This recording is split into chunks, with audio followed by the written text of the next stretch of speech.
में हम सुनियन को देखते हैं जो बता रही होती है कि वो एक बोर्न लकी कैट है और जिस पर्सन से भी हैंडशेक करती उस पर्सन के कंपनी की stock price daily up limit को हिट कर देती। जंग खेलते हुए अगर किसी और पर्सन का हाथ गलती से भी उसके हाथ के साथ टच हो जाता तो वो पर्सन गेम जीत जाता था। 3 साल पहले मिसेस गो से बैक करने के लिए गयी कि वो उनके बेटे से शादी कर ली। रोते हुए बोल रही होती है कि उनकी कंपनी बैंकरप्ट होने वाली है और अब सिर्फ सुनियन ही उनकी हेल्प कर सकती है। सुनियन ने भी सोचा कि वो अपने लिए तो वेल्थ को अट्रैक्ट कर नहीं सकती तो क्यों ना किसी और की हेल्प कर दे। ये शादी को 3 साल हो चुके हैं और गु ग्रुप बैंक्रप्सी से लिस्टिंग की तरफ आ गया और सुनियन भी अपना विलेज छोड़कर एक बहुत बड़े विला में शिफ्ट हो चुकी थी। गो हाउस के उस विला के बाहर एक स्विमिंग पूल भी था और सुनियन अब वहाँ स्विमिंग कर रही होती है। तभी उसने देखा कि गुयन अपने फ्रेंड्स के साथ वहाँ पर आ रहा है। उसके फ्रेंड्स ने क्वेश्चन किया कि शाओ शाओ वापस आने वाली है तो उसने अपनी उस ओल्ड लुकिंग वाइफ के साथ क्या करने का सोचा है। सुनियन ने जब ये बातें सुनी तो वो जल्दी से पानी के नीचे छुप जाती है। गुयन के एक फ्रेंड ने कहा कि जहाँ तक उसे याद है उसकी ये वाइफ आंट ने सेलेक्ट की थी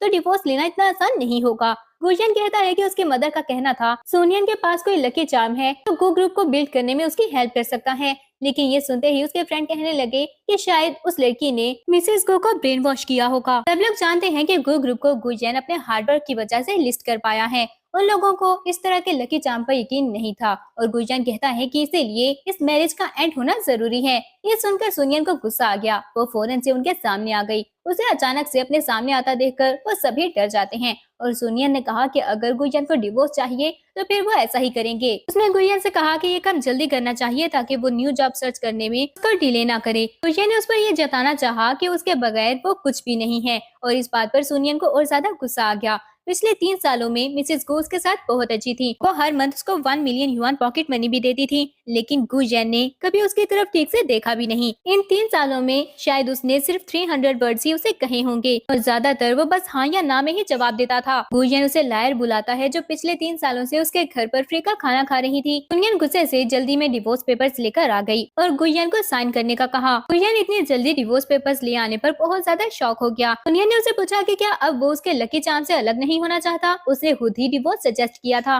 गुयन कहता है कि सुनियन ने पिछले 3 सालों में घर पर खाने पीने और सोने के अलावा और कुछ भी नहीं किया। ये बोलकर वो साइन कर देता है। सुनियन ने गुस्से से कहा कि वो उसके लकी चार्म की इंसल्ट कर रहा है, अब तो डिवोर्स होकर ही रहेगा। उसने जल्दी से डिवोर्स पेपर्स पर साइन कर दिया और फिर गुयन के बिगेस्ट कंपेटिटर और उसके एनिमी लू जिनहंग को कॉल करती है और उसे बताया कि वो उसके बिगेस्ट एनिमी की एक्स वाइफ है। जब जिनहंग ने पूछा कि उसे जिनहंग से क्या चाहिए तो वो कहती है कि क्या वो उससे शादी करेगा और जिनहंग शादी के लिए हाँ बोल देता है। गुयन ने ये सब बिल्कुल भी एक्सपेक्ट नहीं किया था इसलिए वो बहुत ज्यादा शॉक हो गया। अब सोनियन सिविल अफेयर ब्यूरो के बाहर खड़ी जिनहंग के आने का वेट कर रही होती है। थोड़ी देर बाद जिनहंग वहाँ पर आ गया तो उसे देखकर सोनियन ने दिल में सोचा कि वो कितना हैंडसम है। लेकिन अफसोस की बात है कि पिछले 3 सालों से गू फैमिली उसके बिजनेस को सप्रेस कर रही है। जिनहंग उसके पास आया और उससे पूछा कि वो उससे शादी क्यों करना चाहती है। जिनहंग ने उससे पूछा कि उसका एक प्रोजेक्ट है जो पिछले 3 साल से अप्रूव नहीं हुआ। जिनहंग ने हाँ कहा तो सोनियन कहती है कि वो उसके साथ हैंडशेक करे और 3 मिनट में उसका वो प्रोजेक्ट अप्रूव हो जाएगा। जिनहंग कंफ्यूज होकर हैंडशेक कर लेता है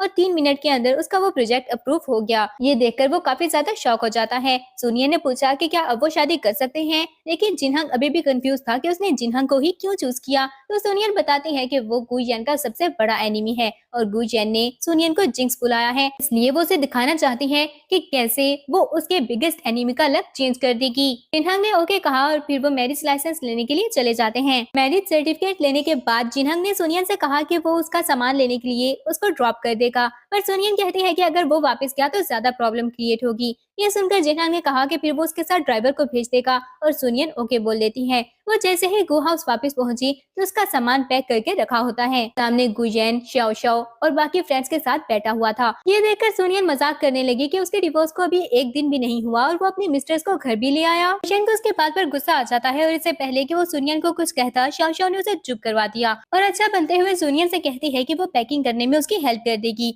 सोनियन ने उसकी हेल्प लेने से मना कर दिया और वहाँ से जाने लगी, पर गुयन के फ्रेंड्स उसका मजाक उड़ाने लगे कि उन्होंने सुना है गुयन ने उसे 5 मिलियन कंपनसेशन दिया है, वो उसके पूरी लाइफ के लिए बहुत है, इससे तो वो अपने विलेज में ट्रिपल स्टोरी घर भी बना लेगी। ये सुनकर सोनियन को बहुत ज्यादा गुस्सा आ गया। शाओ शाओ जल्दी से बोली कि उसे दिल पर नहीं लेना चाहिए, वो बस कैजुअली ये बात कर रहे हैं। उन्होंने सुनियन के बारे में कुछ नहीं कहा। सुनियन शाओ से कहती है कि शायद गुयन ने उसे बताया नहीं। 3 साल पहले उसकी मदर ने सुनियन से बेग किया था कि वो गुयन से शादी कर ले। उसके लकी चार्म की वजह से ग्रू ग्रुप दोबारा खड़ा हो पाया है। जब उन्होंने उसका लकी चार्म चोरी कर लिया तो अब वो उसे रास्ते से हटाना चाहता है। गुयन को उसके बात सुनकर गुस्सा आ गया। उसे अभी भी सुनियन के लकी चार्म पर यकीन नहीं आया था और वह कहता है कि ये सब उसने अपने हार्डवर्क की वजह से हासिल किया है। और सुनियन पर गुस्सा करते हुए बोला कि पिछले 3 सालों में हर महीने सुनियन को 1 मिलियन दिया करता था और सुनियन ने जो अभी ड्रेस पहना है वो भी गुयन ने उसे दिया है, तो ये सब वो वापस क्यों नहीं कर देती। वो 10 मिलियन की डिमांड करने लगा और सुनियन को बहुत ज्यादा गुस्सा आ गया।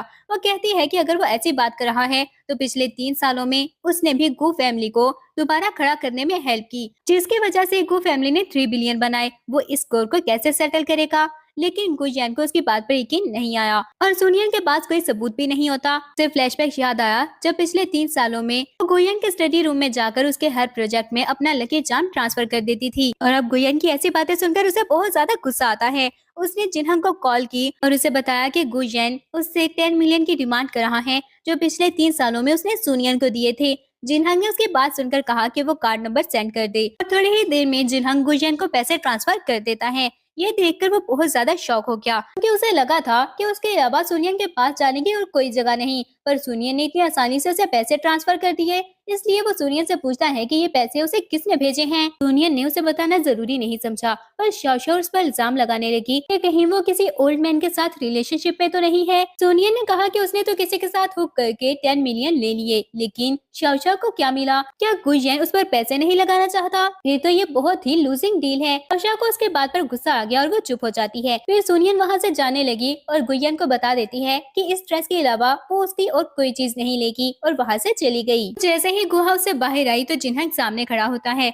वो जिनहंग के पास गई और जिनहंग ने लगेज के बारे में पूछा तो वो कहती है कि उसे नहीं चाहिए और वहाँ से जाने लगी, पर किसी चीज से पाँव टकराने की वजह से वो गिरने लगती है। जिनहंग ने जल्दी से उसे गिरने से बचा लिया। फिर वो नीचे से एक कॉइन उठाता है जिसके साथ सुनियन टकराई थी और सोचने लगा कि वहाँ पर कॉइन कहाँ से आ गया। सुनियन ने उस कॉइन को अच्छे से चेक किया और कहती है कि उसे लगता है ये कॉइन बहुत ही कीमती है। फिर वो एक एक्सपर्ट मास्टर को वो कॉइन चेक करवाते हैं और उन्हें पता चला कि उसकी प्राइस 1.5 मिलियन है। जिनहंग को तो इस बात पर यकीन ही नहीं आया। मास्टर उन्हें बताता है कि वो चिंग डायनेस्टी का कॉइन है और 1.5 बिलियन तो इसकी स्टार्टिंग बिडिंग प्राइस है। वो दोनों ही बहुत ज्यादा शॉक हो गए और मास्टर उनसे पूछने लगा कि उन्हें वो कॉइन मिला कहाँ पर। सुनियन ने ये सुनकर जिनहंग की तरफ देखा और अब उसके माइंड में जरूर कोई इवल आइडिया चल रहा था।